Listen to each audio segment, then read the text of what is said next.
Et si tu observes toutes ces lois, je ne te frapperai d'aucune des maladies dont j'ai frappé les Égyptiens. Car je suis l'Éternel qui te guérit. Alléluia. Alléluia. Alléluia. Est-ce que Dieu ne savait pas qu'il y avait de l'eau qui n'était pas bonne à consommer? Dieu le savait. Il les laisse marcher pendant 3 jours. Ils ont soif. Ils ont très soif. Oh, il y a de l'eau, il y a de l'eau, il y a de l'eau. Ils vont vers l'eau. Oh non, on ne peut pas boire cette eau. Moïse, qu'est-ce que tu nous as fait? Nous avons soif. Et Moïse crie à l'Éternel. Et Dieu montre à Moïse un bois. Moïse le jette dans l'eau et l'eau devient pure. Dieu donne des commandements et des instructions. Et Dieu se révèle. C'est la première révélation de Dieu à son peuple depuis qu'ils sont sortis de l'Égypte. Il dit quoi? Je suis l'Éternel qui te guérit. Je ne te frapperai d'aucune des maladies dont j'ai frappé les Égyptiens. Vous voyez? Dieu utilise la soif pour créer la soif de sa présence. Si tu as soif de la présence de Dieu, tu auras la révélation de Dieu. Si tu as soif de la présence de Dieu, Dieu se révélera à toi. C'est ce que Dieu a voulu créer. Utiliser ce qui est naturel pour enseigner ce qui est spirituel. Alléluia. Il utilise un besoin naturel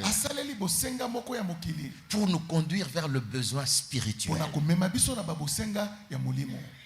Si tu as soif de la présence de Dieu, il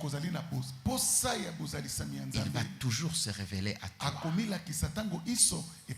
Mais écoutez ce qu'il dit. Il se révèle comme celui qui guérit. Est-ce qu'ils étaient malades? Non. Mais c'est une révélation pour demain.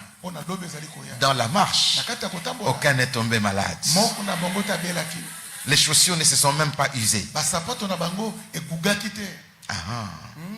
La vérité d'aujourd'hui te prépare à la victoire de demain. Alléluia, alléluia. Amen, amen. Et l'histoire se passe dans le désert. Pourquoi dans le désert? Dans le lieu où l'eau est rare. Dans le lieu où l'eau vaut de l'or.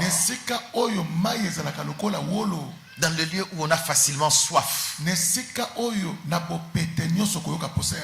Pour nous enseigner à toujours avoir faim et soif de Dieu. Le jour où tu arrêtes d'avoir faim de Dieu, tu as signé ta fin avec ta vie chrétienne. Tu commences à rétrograder. Quand tu n'as plus faim de Dieu, tu es en danger. Aie toujours faim de Dieu. Aie toujours soif de sa présence. Est-ce que quelqu'un a déjà eu soif dans sa vie? Est-ce que vous avez déjà eu très soif? Pas une petite soif, très soif. Je n'oublierai jamais cette histoire. Nous étions en prière sur une montagne quelque part avec quelques amis. 3 jours de jeûne et de prière. Et la journée, il y avait un soleil terrible. Et au 3e jour, nous avions tellement soif. Vous savez ce qu'on a fait? Vous voyez quand la rosée tombe le matin sur les feuilles, on mettait la langue sur le feuille pour essayer de boire quelque chose. On mettait les feuilles ensemble pour voir si ça peut faire couler quelques gouttes d'eau. pour juste avoir ne fût-ce qu'une goutte sur la langue. Si je vous dis la suite de l'histoire, nous sommes descendus de la montagne. Nous avons vu une rivière. Quand tu vois la rivière, de tes yeux, tu as l'impression que tu vois les microbes qui sont dedans. Mais nous avons bu cette eau.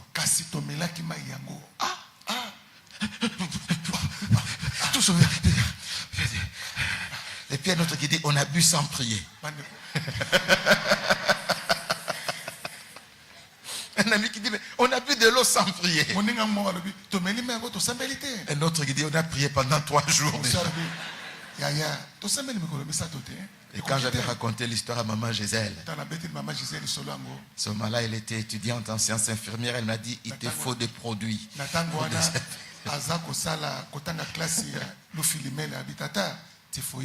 Vous voyez la soif.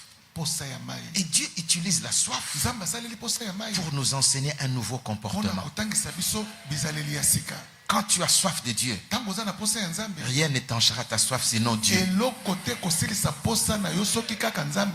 Où sont ces chrétiens-là qui à la fin du culte disent, je ne suis pas satisfait, je reste encore quelques minutes. Je faisais tous les 2 cultes à la borne. J'assistais aux 2 cultes. Et aux 2 cultes, j'écrivais le message comme si je n'avais pas assisté au premier.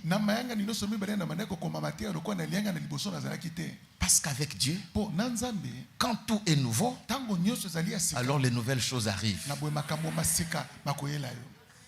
Tout doit être nouveau au Seigneur. Il ne faut pas dire ça, nous connaissons. Ah, ce verset. Où est-ce qu'il va nous amener? C'est toujours comme ça. Non. C'est lui qui a soif. Il considère que tout est nouveau. Ce culte n'a jamais existé. Ce culte est nouveau. Alléluia. La soif. Amen, amen, amen. Amen, amen. Et Dieu dit quelque part dans Ésaïe 55, verset 1er. Ésaïe 55, verset 1er. Dieu enseigne par la soif. Ésaïe 55, verset 1er. Je m'en vais lire. Vous tous qui avez soif, venez aux eaux. Même celui qui n'a pas d'argent, venez, achetez et mangez. Venez, achetez du vin et du lait. Sans argent, sans rien payer. Mais comment acheter sans rien payer? Vous tous qui avez soif, venez aux eaux. Même celui qui n'a pas d'argent, il va acheter sans payer. C'est-à-dire quoi? Il y a un prix à payer pour boire. Il y a un prix à payer et pour avoir soif. On n'a pas soif à l'occasion de rien. Il y a un prix à payer pour avoir soif de Dieu. Il faut désirer. Il faut le chercher. Et aujourd'hui, nous prierons pour que Dieu crée en nous la soif et la faim de Dieu. Tu ne seras plus normal. Tu ne seras plus normal.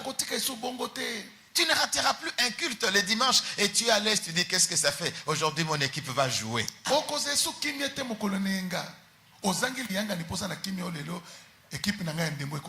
auras soif de Dieu.